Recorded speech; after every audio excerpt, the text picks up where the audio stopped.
मसीह यीशु के जिंदा जलाली के उस नाम में सबको सलाम। खुदा उनकी शुक्रगुजारी करते हैं आज के इस खूबसूरत शाम के लिए। खुदा ने हमें ये फजल बख्शा कि हम सब वहां मिलकर, अगर हम चर्च नहीं आ सकते, हम इस प्लेटफॉर्म के थ्रू एक दूसरे के साथ कनेक्ट हो और खुदा उनके कलाम के इन अमीर बातों पे गौर करेंगे। आमीन। तो आइए हम खुदा उनके कलाम में से देखेंगे अमाल की किताब और उसका 9वां बाब। सुहार चर्च की कलीसिया वाले अच्छी तरह जानते हैं कि पिछली दफा अपने लास्ट सेशन में हमने 9 बाब की पहली 9 आयात को अपने सामने रखा था। लेकिन अगर हम सिर्फ उन्हीं 9 आयात को पढ़ के या सिर्फ उन्हीं 9 आयात पे गौर करके मामला वहीं पे खत्म करते तो कुछ ना कुछ छूट जाएगा, कुछ ना कुछ अधूरा रह जाएगा। आज हम 10वीं आयत से लेकर 19वीं आयत तक इन बातों पे गौर करेंगे। अमाल 9 बाब उसकी पहली 9 आयात पे हमने देखा कि किस तरह से खुदावंद ने पालूस रसूल को दमिश्क की राह में चुन लिया और किस तरह से पालूस रसूल जो है वो कन्वर्ट हुआ। उस कन्वर्जन के बाद क्या, ये अगली आयात, ये अगले वाक्य पे गौर करना बड़ा जरूरी है। चंद एक बातें हैं जिसकी तरफ मैं आपकी तवज्जो दिलाना चाहता हूँ। हमेशा निकालिए अमाल 9 बाब 10वीं आयत से पढ़ेंगे और लफ्जों पर गौर कीजिएगा। दमिश्क में हननिया नाम एक शागिर्द था। उससे खुदा ने रोया में कहा, ऐ हननिया। उसने कहा, आए खुदावंद मैं हाजिर हूं। खुदावंद ने उससे कहा, उठ उस कूचा में जा जो सीधा कहलाता है और यहूदा के घर में साउल नामी तुलसी को पूछ ले, क्योंकि देख वो दुआ कर रहा है। उसने हननिया नामी एक आदमी को अंदर आते और अपने ऊपर हाथ रखते देखा है ताकि फिर भी ना हो। हननिया ने जवाब दिया, आए खुदावंद मैंने बहुत लोगों से इस शख्स का जिक्र सुना है। इसने यरूशलेम में तेरे मुकद्दसों के साथ कैसी कैसी बुराइयां की हैं और यहाँ इसको सरदार काहिनों की तरफ से इख्तियार मिला है कि जो लोग तेरा नाम लेते हैं उन सबको बांध ले। मगर खुदावंद ने उससे कहा कि तू जा, क्योंकि ये कौमों, बादशाहों और बनी इस्राएल पर मेरा नाम जाहिर करने के लिए मेरा चुना हुआ वसीला है और मैं उसे जता दूंगा कि उसे मेरे नाम की खातिर किस कदर दुख उठाना पड़ेगा।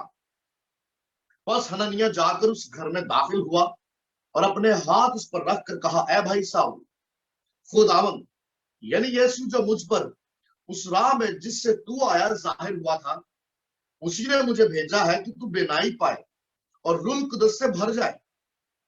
और फौरन उसकी आंखों से छिलके गिरे और वो बीना हो गया और उठकर बपतिस्मा लिया।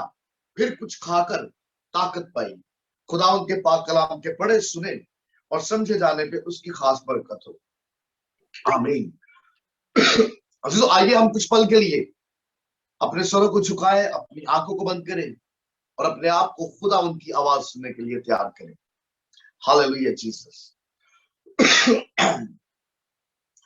जिंदा मेहरबान आसमानी बाप यीशु, दिल की गहराइयों से शुक्रगुजारी करते हैं खुदावंद आज की इस खूबसूरत शाम के लिए, इस वक्त इस मौका के लिए और इस खूबसूरत कलाम के लिए जो आपने हमें अता किया। खुदावंद यीशु, जब हम साउल की हालात जिंदगी पे गौर करते हैं तो खुदावंद यीशु जी, आपका कलाम हमसे बात करता है और हमारे अंदर की कमियों कमजोरियों को हम पे जाहिर करता है। हम मिन्नत करते हैं अपने कलाम की कुदरत के वसीला से।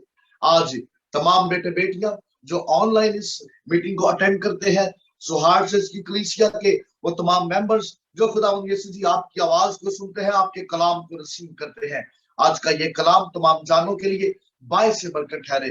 अपने कलाम की कुदरत के वसीला से अपने बच्चों को छुइए, ब्लेस कीजिए, बड़ी बरकत दीजिए। ये सब कुछ मांगते हैं बस यीशु के जिंदा जलाली और कदूस नाम में, आमीन।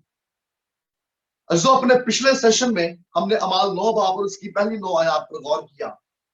हमने गौर किया चंद एक बातों पे कि किस तरह से पालूस रसूल यरूशलेम से दमिश्क की राह पे निकला। यरूशलेम से दमिश्क का रास्ता 150 मील का था। दमिश्क या दमास्कस, ये दो लफ्जों का मुरक्कब है, दो लफ्जों से मिलकर लफ्ज दमिश्क बना। और जब हम यशाया नबी का सहीफा खोलते हैं या फिर जब हम पैदाइश की किताब खोलते हैं तो हमें पता चलता है कि दमिश्क जो था ये सीरिया का दारुल खिलाफा था, ये कैपिटल था। और दमिश्क ये दो लफ्जों का मुरक्कब है, दमा और मेस्को। दमा और मेस्कस का मतलब है रेड अर्थ, सुर्ख जमीन। और ये सीरिया का कैपिटल था और यरूशलेम से कोई 150 मील के फासले पर था। अब पौलुस रसूल की बाबत हमने गौर किया चंद एक बातों पे कि उस दौर में ना तो मोटरसाइकिल थी, ना जहाज थे, या तो लोग घोड़ों पे सफर करते थे या फिर काफिलों की सूरत में चल पड़ते थे। मतलब शाऊल ने 150 मील का सफर तय किया और दमिश्क तक आ पहुंचा, ताकि यहां पर भी इस विद्रोही फिरके को, जो लोग अपने आप को मसीह कहते हैं, वो लोग जो अपने आप को क्रिश्चियन कहते हैं, इस बिद्दत को खत्म करें, क्योंकि ये वो लोग हैं जो दीन यहूदियत की तालीम में बिगाड़ पैदा कर रहे हैं, जो दीन यहूदियत की बुनियादों को हिलाने की कोशिश में है। लेकिन हमने इस बात पे गौर किया कि किस तरह से शाऊल ने दमिश्क के फाटक पे खुदावंद यीशु मसीह का तजर्बा किया, इसको रूहानी एक्सपीरियंस हुआ। लेकिन बात अगर यहां तक करे तो ये बात अधूरी होगी। मैं जब अगली आयात पर गौर करता हूं तो देखो खुदावंद किस तरह से काम कर रहा है। और मैं जब इन आयात को अपने सामने रखता हूं, 3 ऐसे पॉइंट्स हैं जो आज मैं आपसे शेयर करना चाहता हूं। इन आयात में से सबसे पहला पॉइंट डायरेक्शन, दूसरा पॉइंट डिसिप्लिन और तीसरा पॉइंट डिसाइपल। हम सबसे पहले पहले नुक्ते को अपने सामने रखेंगे, डायरेक्शन। खुदावंद ने पौलुस को यह तो बता दिया कि तूने दमिश्क में जाना है, लेकिन अभी यह नहीं बताया कि दमिश्क में जाके करना क्या है। खुदावंद का कलाम बताता है कि पौलुस रसूल की आंखों की बिनाई चली गई। अभी पौलुस के सामने विजन नहीं है, पौलुस के सामने कोई डायरेक्शन नहीं है, उसको सपोर्ट चाहिए, उसको सहारा चाहिए। लेकिन गौरतलब बात यह है कि पौलुस खुदावंद के कलाम के ऐन मुआफिक चल रहा है। वो देख नहीं सकता, लेकिन फिर भी वो खुदावंद के कलाम के मुताबिक चल रहा है। उसको नजर नहीं आ रहा, आंखों की बिनाई नहीं है, लेकिन उसके बावजूद जो खुदावंद ने उसको कहा वो उसके मुआफिक चल रहा है। हालांकि इसको मसीह का तजर्बा हुआ है, लेकिन उसके बावजूद अभी उसको सपोर्ट चाहिए। उसके बावजूद रूहानी एक्सपीरियंस, रूहानी तजर्बा होने के बावजूद अभी पौलुस पूरे तौर से देख नहीं सकता, अभी उसकी आंखें खुलनी बाकी है। इसका मतलब ये कि एक दो रूहानी तजर्बे से आंखें पूरी तौर पे नहीं खुलती। अरे पूरे तौर से आंखें खुलनी तब शुरू होगी जब आप फेलोशिप में आओगे। अभी पौलुस को फेलोशिप की जरूरत है, अभी पौलुस को शागिर्दों की रफाकत की जरूरत है।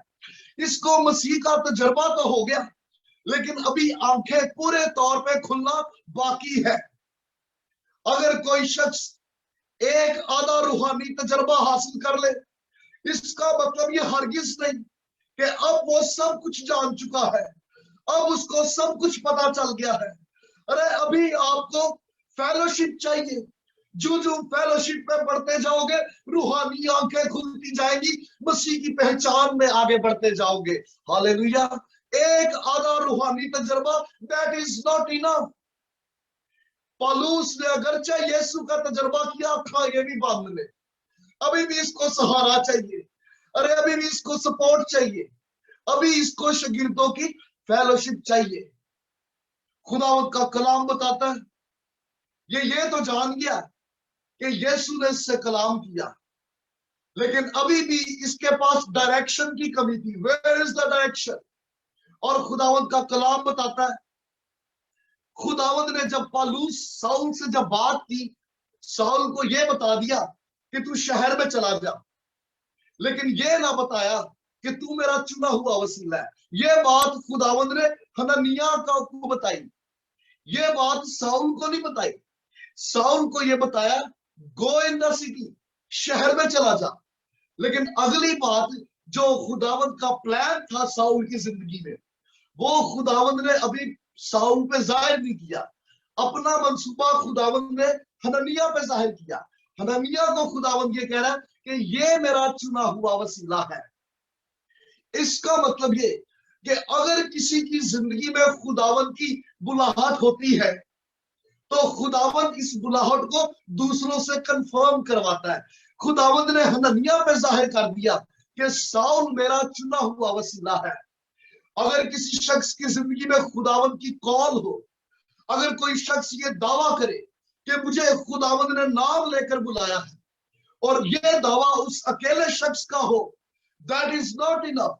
जब तक कोई दूसरे हम खिदमत इस बात को कंफर्म ना कर दे कि यार वाकई, अरे इस भाई से मिलो, इसकी बातें सुनो, इस पे खुदावंद का हाथ है, वाकई इस भाई, वाकई इस बहन को खुदावंद ने नाम लेके बुलाया, इसकी जिंदगी में खुदावंद की मुलाकात है। जब भी खुदावंद किसी को कॉल करता है, हमेशा दूसरों से उस बुलाहट को कंफर्म कराता है। कोई बंदा कल ही कहीं जावे, कोई अकेला ही दावा करता जाए, मैनू खुदावंद ने चुन लिया, मैनू खुदावंद ने चुन लिया, अरे मेरी जिंदगी में खुदावंद की मुलाकात है, तो कोई दूसरा बंदा इस बात को कंफर्म ना करे, तो इसका मतलब ये, या तो इस शख्स का कोई रूहानी जोश, कोई रूहानी जज्बा था, तो या फिर वाकई उसकी जिंदगी में खुदावंद की बुलाहट तो है। लेकिन वेट कीजिए जब तक खुदावंद दूसरों से इस बात को कंफर्म नहीं कराता। शाऊल की जिंदगी में खुदावंद की बुलाहट थी, लेकिन इसकी बुलाहट को खुदावंद ने हनन्याह के थ्रू कंफर्म कराया। और मैं जब यहाँ 10वीं आयत पे पढ़ता हूँ यासिन, यहाँ पे एक बात बड़ी काबिल गौर है। 10वीं आयत में लिखा हुआ है, गौर कीजिए, दमिश्क में हनन्याह नामी एक शागिर्द था। अच्छा, इस बात का यह मतलब हरगिज नहीं कि पूरे दमिश्क शहर में सिर्फ एक ही शागिर्द था। यहां पर इस बात की तरफ इशारा है कि दमिश्क शहर में बथेरे शागिर्द थे, उन शागिर्दों में से एक शख्स, एक शागिर्द जिसका नाम हनन्याह था, उसके ऊपर खुदावंद ने ये responsibility the, you will work with Paul. अरे तू खुदावंद ने उसको ये रिस्पॉन्सिबिलिटी दी कि तू शाऊल के साथ काम करेगा, आपकी खिदमत शाऊल के साथ है। खुदावंद जब किसी को बुलाता है, अकेला खिदमत के लिए नहीं बुलाता, खुदावंद हमेशा उसको खिदमत के साथ एक पार्टनर देगा। वन मैन शो खुदावंद की खिदमत में नहीं है। खुदावंद जब भी किसी को बुलाएगा, हमेशा उसके साथ एक पार्टनर जरूर देगा। यहाँ पर शाऊल के साथ खिदमत के आगाज में हनन्याह आ रहा है। खुदावंद ने यहाँ से शाऊल को तैयार किया, वहां से खुदावंद हनन्याह को तैयार कर रहा है। हालेलुया। गौर तलब बात यह है, यहाँ पे लिखा हुआ है, दमिश्क में एक हनन्याह नामी शागिर्द था। याद रखिएगा, शाऊल यरूशलेम से दमिश्क आया, सरकारी लेटर लेके आया। दमिश्क में शाऊल शागिर्दों को कत्ल करने के लिए आ रहा है। यह शाऊल का मिशन था। शाऊल जिनको कत्ल करने के लिए आ रहा है, खुदावंद उन्हीं शागिर्दों में से एक शख्स को शाऊल को हील करने के लिए तैयार कर रहा है। शाऊल जिनको मार देना चाहता था, खुदावंद उन्हीं लोगों को शाऊल की हेल्प के लिए तैयार कर रहा है। खुदावंद उन्हीं लोगों को शाऊल को ब्लेस करने के लिए तैयार कर रहा है। और याद रखिएगा, बाज दफा खुदावंद जिंदगियों में ऐसे ही काम करता है। यह मुमकिन है कि शायद आपको भी किसी ने कहीं हर्ट किया हो, शायद किसी शख्स को लेके आपके दिल में भी रंजिश हो, गुस्सा हो, लेकिन आपके लिए आज मैसेज ये है, अरे उस शख्स के दिल को, उस शख्स की सोचों को किस तरह से बदलना, यह खुदावंद का काम है। आपके लिए मैसेज ये है, प्रे फॉर हिम। हनन्याह खुदावंद से आर्ग्यूमेंट करता है, वो बंदा चंगा नहीं, भाई उन्होंने बड़े बंदे मार दिते ने। खुदावंद हनन्याह को इस बात का जवाब नहीं दे रहा, बल्कि खुदावंद हनन्याह को यह बता रहा है, he is in my plan. अरे ये मेरे प्लान में है, ये मेरा चुना हुआ वसीला है। जा उसकी आंखों पे हाथ रख और दुआ कर। हनन्याह के ऊपर जिम्मेदारी ये थी, प्रे फॉर हिम। ओ कितना भी पैड़ा है, अरे वो कितना भी सख्त है, लेकिन आपका काम यह है उसके लिए दुआ की जाए, उसकी सोचो, उसके दिल को किस तरह से बदलना, दिस इज माय जॉब। लेकिन आपके ऊपर काम यह है, you just pray for him. अगरचे ये शख्स पालूस, शाऊल, जिसकी रेपुटेशन शायद शागिर्दों के सामने अच्छी नहीं थी, लेकिन खुदावंद ये कह रहा है, अरे उसका माजी कैसा था, उसके काम कैसे थे, उसकी एक्टिविटीज कैसी है, अरे यू आर नॉट कंसर्न। आप इन बातों की बाबत सोच के फिक्रमंद ना होइए। आपका काम यह है, प्रे फॉर हिम। अरे जो आपको हर्ट करता है, प्रे फॉर हिम। जो आपको तकलीफ देता है, प्रे फॉर हिम। अरे जो आपको शायद नागुज़ीर ठहरता हो, जो आपको शायद अच्छा ना लगता हो, अपने दिल में उस शख्स के लिए गुस्सा, नफरत और रंजिशें रखने की बजाय गो, अरे जाओ खुदावंद के हुजूर में झुककर उसके लिए दुआ की जाए। हनन्याह के ऊपर रिस्पॉन्सिबिलिटी ये थी, साउल कहो जाए, he is in my plan, लेकिन आपकी रिस्पॉन्सिबिलिटी ये है, प्रे फॉर हिम। अरे बाज दफा खुदावंद ऐसी खिदमत के लिए खड़ा करता है जो शायद हमारी समझ से बाहर हो। हनन्याह के लिए ये मैसेज बड़ा अजीब था। और जड़ा साडे गल पिया पैन दिया, जड़ा साडे गट वड्डन नूं तैयार है, तू मैनू ओदे कोल ही घल्लण दिया। खुदावंद कह रहा है वो मेरा चुना हुआ वसीला है। पहली बात थी डायरेक्शन। खुदावंद ये चाहता था कि साउल इससे पहले खिदमत में है, अपनी डायरेक्शन को समझ ले, और उसकी डायरेक्शन को क्लियर करने के लिए, वाज़ह करने के लिए खुदावंद ने हनन्याह को तैयार किया। पहली बात थी डायरेक्शन। दूसरी बात डिसिप्लिन। खुदावंद का कलाम हमें यह बताता है 3 दिन से साउल ने ना कुछ खाया ना कुछ पिया। हम जब 9वीं आयत से पढ़ते हैं, 3 दिन से साउल ने ना कुछ खाया ना कुछ पिया, और यहाँ पे 12वीं आयत में लिखा हुआ है वो दुआ कर रहा है। ये प्रेजेंट टेंस है, मतलब साउल अपने घर में बैठा दुआ कर रहा है, उधर हनन्याह भी दुआ करन दे। खुदावंद ने साउल की दुआ को सुना और हनन्याह से बात की। खुदावंद यहां से साउल की दुआ सुन रहा है और उधर हनन्याह से बात कर रहा है, और 3 दिन से ये चल रहा है। 3 दिन से साउल दुआ में है, ना कुछ खाया ना कुछ पिया। इसका मतलब ये कि खुदावंद ने साउल की प्रेयर रिक्वेस्ट को रिसीव किया और उस दुआ को लेके हनन्याह से डिस्कस कर रहा है। हम जब खुदावंद की हजूरी में झुक जाते हैं, खुदावंद हमारी दुआ को रिसीव करता है और फिर कहीं ना कहीं किसी से बात करता है। कहीं ना कहीं खुदावंद आपके प्रॉब्लम, आपके मसलों को लेके कहीं ना कहीं किसी को तैयार कर रहा होता है। कहीं ना कहीं खुदावंद सोच को बदल रहा होता है। कहीं ना कहीं खुदावंद किसी के दिल को बदल रहा होता है। खुदावंद ने यहाँ साउल की दुआ को सुना और वहां पे खुदावंद हनन्याह की सोच बदल रहा है, हनन्याह का दिल बदल रहा है। वहां पे खुदावंद हनन्याह को तैयार कर रहा है। इसका मतलब कि जब हम अपने खुदावंद के हुजूर में अपनी दरख्वास्तों को रखते हैं, तो खुदावंद, इसका हरगिज मतलब नहीं कि अगर खुदावंद ने फौरन जवाब नहीं दिया तो इसका मतलब खुदावंद दुआओं को सुन नहीं रहा। अरे वो बैक स्टेज आपके लिए काम कर रहा है। वो कहीं ना कहीं किसी सोच को बदल रहा है, वो कहीं ना कहीं किसी दिल को बदल रहा है। God is working. साउल 3 दिन से दुआ में, और खुदावंद का कलाम कहता है ना कुछ खाया ना कुछ पिया। या सिर्फ ना कुछ खाने ना कुछ पीने का मतलब ये कि साउल रोजे में था, अभी वो रोजे में भी है और दुआ भी कर रहा है। अभी आप साउल की जिंदगी में चेंज देखिए। 7वें चैप्टर में पहली दफा हमारी मुलाकात साउल से होती है, लेकिन कहीं पे उसके बारे में नहीं लिखा हुआ कि वो दुआ कर रहा है, वो रोजे में है। 8वें चैप्टर में हमारी मुलाकात साउल से दूसरी दफा होती है, लेकिन कहीं पे हमने नहीं ये देखा कि साउल रोजे में है या दुआ कर रहा है। 9वें चैप्टर में जब साउल कन्वर्ट हो जाता है, अब जब साउल कन्वर्ट हो गया तो अब वो रोजे में भी है और दुआ में भी है। This is the Christian life. अरे this is the Christian life. खुदावंद हर एक मसीही से ये तवक्को करता है कि वो दुआ और रोजे में ठहरे, क्योंकि दुआ और रोजा एक शख्स की जिंदगी को डिसिप्लिन देता है। 3 दिन से ये दुआ और रोजे में है। मैं हैरान था भाई, पहले दिन जब साउल दुआ में है, खुदावंद ने तब हनन्याह को नहीं भेजा। जब दूसरे दिन दुआ में है, खुदावंद ने तब भी हनन्याह को नहीं भेजा।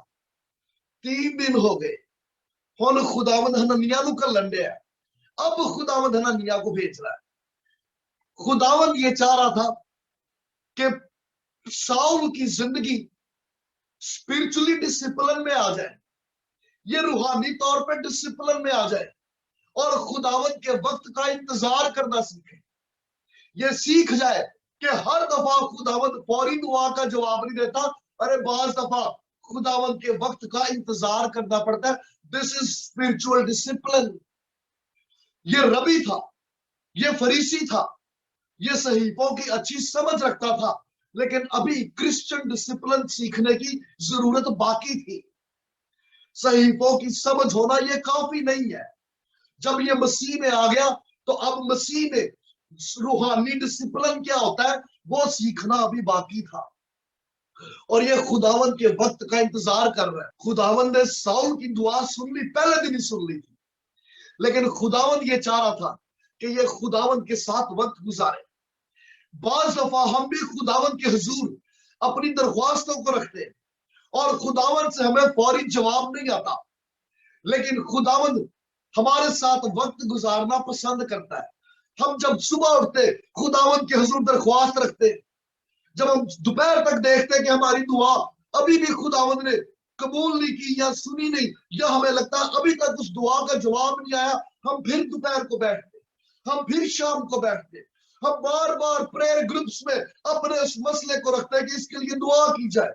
कोई खुदावन का खादम आता, हम उसके साथ भी शेयर करते हैं इस मसले के लिए दुआ की जाए। जब हम बार बार एक मसले को लेके बार बार खुदावन की हुजूरी में जाते हैं, खुदावन को यह अंदाज बड़ा पसंद है, क्योंकि जब आप बार बार खुदावन की हुजूरी में आते हो, खुदावन को आपके साथ वक्त गुजारना अच्छा लगता है, क्योंकि इस तरह खुदावन आपको रूहानी तौर पर डिसिप्लिन में लेके आ रहा है। हालेलुया।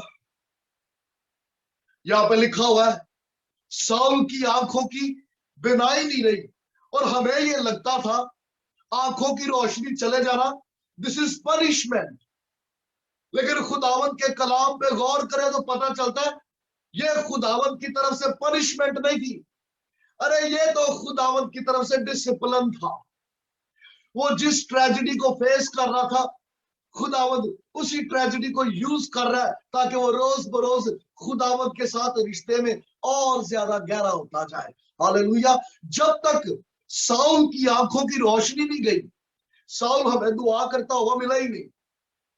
जब साउल ने कुछ खो दिया, अब साउल सुबह दोपहर शाम हर वक्त खुदावन की हुजूरी में दुआ करता हुआ नजर आ रहा है। और अजीजों याद रखिएगा, हम जब किसी ट्रेजेडी में से गुजरते हैं, हम जब कुछ नुकसान उठाते हैं, तब हमारी दुआएं ज्यादा बोझ से भर जाती है।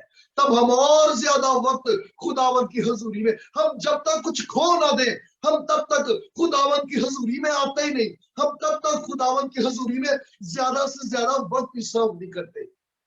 साउल ने आंखों की बिनाई खोई, होना सवेरे भी दुआ ची, दोपहरी भी दुआ ची, रात भी दुआ ची, ये हर वक्त खुदावन की हुजूरी में नजर आ रहा है। बथेरे ईमानदारों का यही हाल है। जब तक जिंदगी चल रही है, लेकिन जब तक हम कुछ खो नहीं देते, अरे तब तक हम खुदावन की हुजूरी में वैसे झुकते भी नहीं। अरे तब तक हमारी दुआओं में उस तरह से बोझ भी नहीं आता। लेकिन याद रखिएगा, अगर खुदावन की तरफ से जवाब आने में वक्त लगे, इसका मतलब ये हरगिज नहीं कि खुदावंद आपसे नाराज है या खुदावंद आपकी दुआओं का जवाब नहीं दे रहा। इसका मतलब ये कि खुदावंद आपको रूहानी तौर पे डिसिप्लिन में ला रहा है। खुदावंद चाह रहा है कि आप सीखो कि किस तरह से खुदावंद के वक्त का इंतजार किया जाए। हालेलुया। अच्छा, मेरे लिए ये बात बड़ी अजीब थी यासर। प्रेजेंट टेंस में लिखा हुआ है 12वीं आयत में, साउल दुआ कर रहा है। This is present tense. ये लिखा हुआ दुआ कर रहा था, मतलब जब खुदावंद हनन्याह से बात कर रहा है, उधर साउल भी दुआ कर रहा है। साउल यरूशलेम से चला था शागिर्दों का कत्ल करने के लिए, लेकिन अब साउल हमें यहाँ पे कत्ल करता हुआ नजर नहीं आ रहा, बल्कि दुआ करता हुआ नजर आ रहा है। जब साउल दुआ कर रहा है तो इसका मतलब वो कत्ल नहीं कर रहा, वो खुदावंद की हुजूरी में है। और जो साउल दुआ करता जा रहा है, उसके अंदर का मर्डरर, उसके अंदर का वो कातिल आहिस्ता आहिस्ता मरता जा रहा है।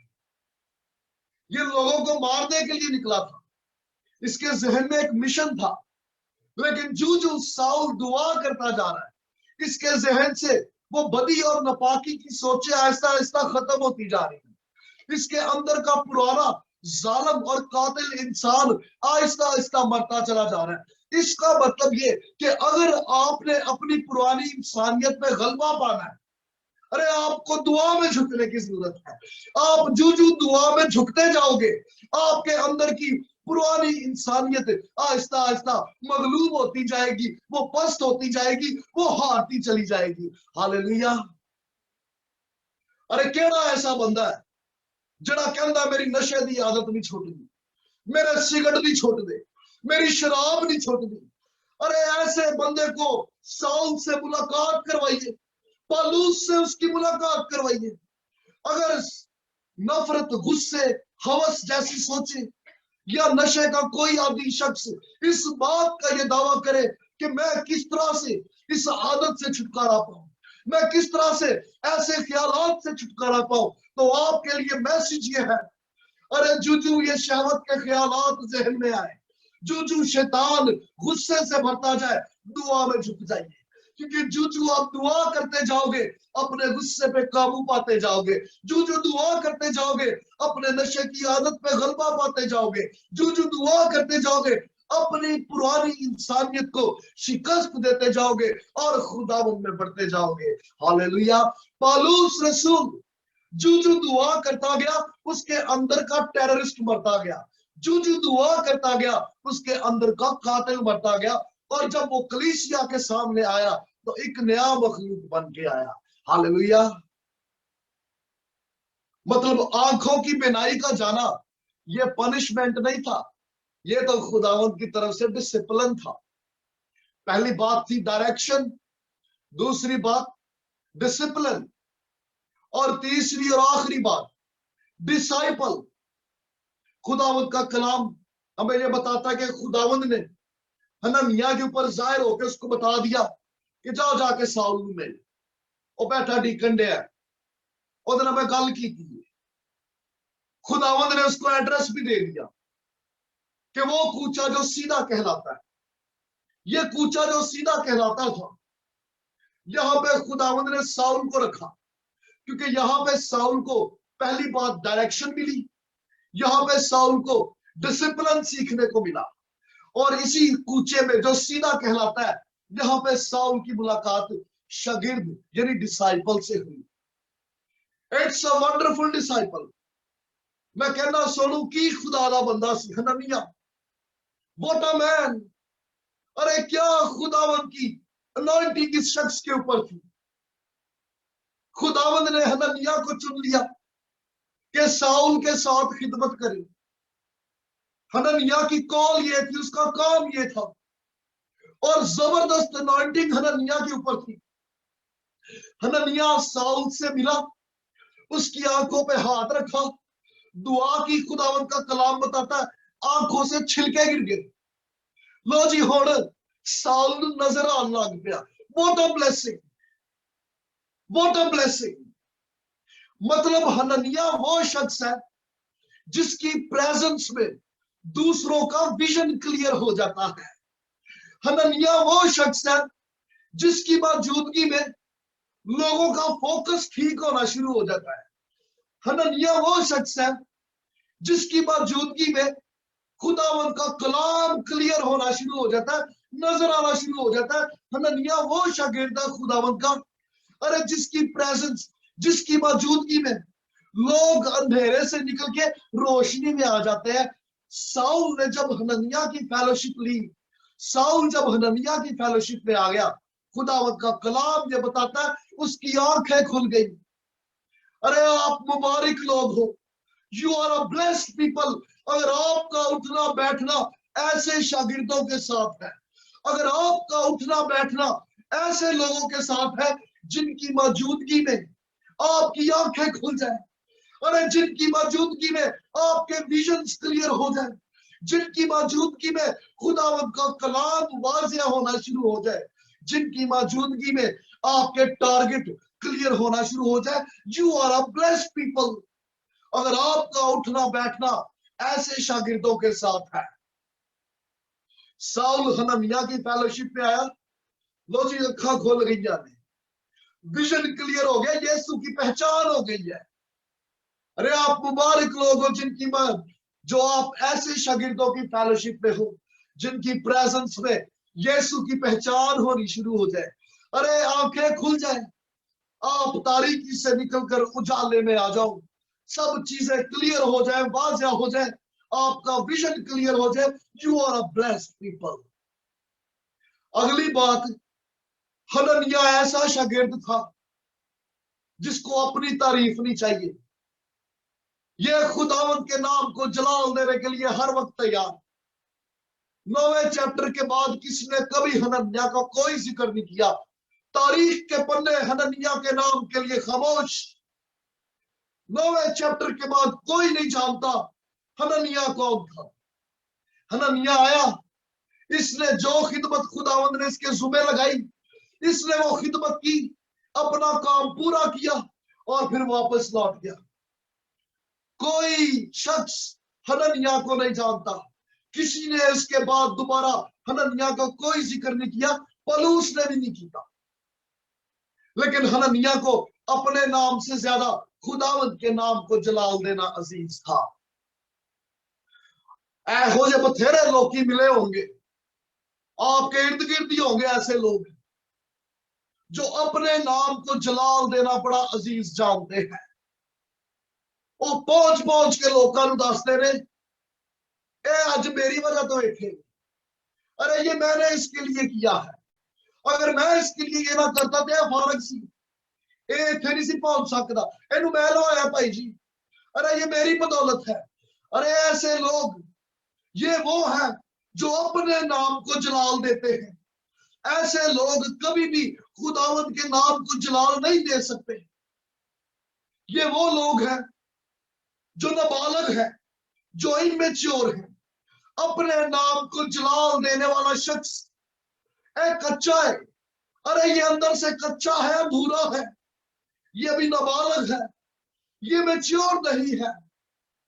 और याद रखिएगा, मैच्योरिटी का ताल्लुक आपकी उम्र से बिल्कुल नहीं है। मैंने 60-60 साल के भी इमेच्योर लोग देखे, मैंने 20-20 साल के भी मैच्योर नौजवान देखे। मैच्योरिटी का ताल्लुक आपकी उम्र से बिल्कुल नहीं। असि अक्सर चिट्टे वाला बुजुर्ग देखने, सानू लगता बड़ा मैच्योर बंदा है, ये बड़िया सियाणियां गल्लां करदा कि वो भावे गंदियां गालां ही कटदा होवे। अरे मैच्योरिटी का ताल्लुक आपकी उम्र से, आपकी एज से बिल्कुल नहीं है। मैच्योरिटी का ताल्लुक तो आपके फैसलों से है, आपकी बातों से है। आपकी बातें बता देंगी आप कितने मैच्योर हो। जिंदगी में लिए गए फैसले बता देंगे आप कितने मैच्योर हो। मैच्योरिटी आपका डिसीजंस बताते हैं कि आप कितने मैच्योर हो। हनन्याह he is a mature man. ये रूहानी तौर पे बालग था, ये सॉलिड था, ये मजबूत था। ये अपने नाम, अपनी पहचान, अपनी मशहूरी से ज्यादा ये खुदावंद के नाम को जलाल देने वाला शख्स था। इसके वसीले खुदावंद के नाम को जलाल मिला। हनन्याह ने खुदावंद की शुक्रगुजारी की और वापस अपने घर लौट गया। नहीं तो जदों पौलुस रसूल ने खत लिखे, पौलुस रसूल तो फेमस हो गया, अरे शोहरत हो गई। हनन्याह किधरे साडे वर्गा हुंदा ते जा के लोकां नूं दसदा, भाई जेड़े कलाम करदा ना, ਇਹ ਜਿਹੜਾ ਥਾਂ ਤੇ ਚਰਚ ਬਣਾਈ ਫਿਰਦਾ, ਇਹ ਅੱਜ ਮੇਰੀ ਵਜ੍ਹਾ ਤੋਂ ਜੇ मैं भी अखा ना खोलता ठेठे खाते फिरदा सी। अरे ये मेरी वजह से है। हनन्याह साडे वर्गा हुंदा ते थां ते लोकां नूं फोन कर करके दसदा, ए भाई पौल जेड़ा अज बड़ा कलाम सुनांदा, एक टाइम सी दिसदा भी सी इनू।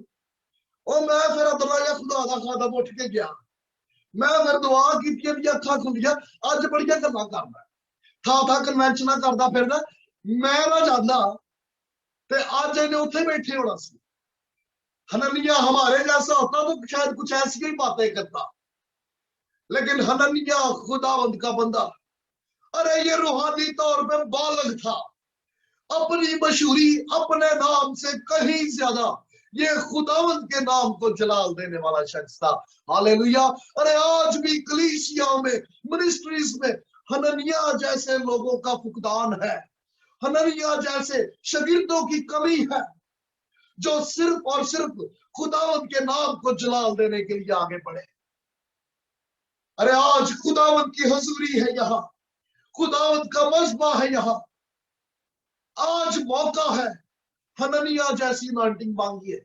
खुदावंद तू मुझे मसा कर, ताकि मैं जब तेरे लोगों में निकलूं तो कलाम की कुदरत के वसीला से उनकी आंखें खुल जाए। अरे लोग तेरी पहचान में बढ़ते चले जाए, लोग तुझ में तकवीयत पाए। अरे इन रूहानी आंखों से छिलके गिर जाए, अरे उनका विजन क्लियर हो जाए, लोग तारीकी में से निकल के नूर के फर्जंद बन जाए। तू हमें भी हनन्याह जैसी अनॉइंटिंग दे, हनन्याह जैसा मसा दे। ओ वीजे चंगियां नौकरियां ते वड्डियां तनख्वाहां ये तो सारे ही मांगते हैं, लेकिन मसीही लोगों के लिए मैसेज ये है, अरे तुम ढूंढो उसकी बादशाही। ये गड्डियां कारा ते बंगले ते बैंक बैलेंस सारा कुछ ये आप ही मिल जाएगा। अरे जिसको यीशु मिल जाएगा उसको फिर और दुनिया में किसी चीज की कमी बाकी नहीं रहेगी। आज खुदावन से हनन्याह वाली अनॉइंटिंग मांगी है। ये रास्ता जो सीधा कहलाता है, यहाँ पर साउल के लिए खुदावन के पास डायरेक्शन थी, यहाँ पर साउल के लिए खुदावन के पास सिखाने को डिसिप्लिन था, और यहाँ पर साउल को मुलाकात के लिए डिसाइपल था।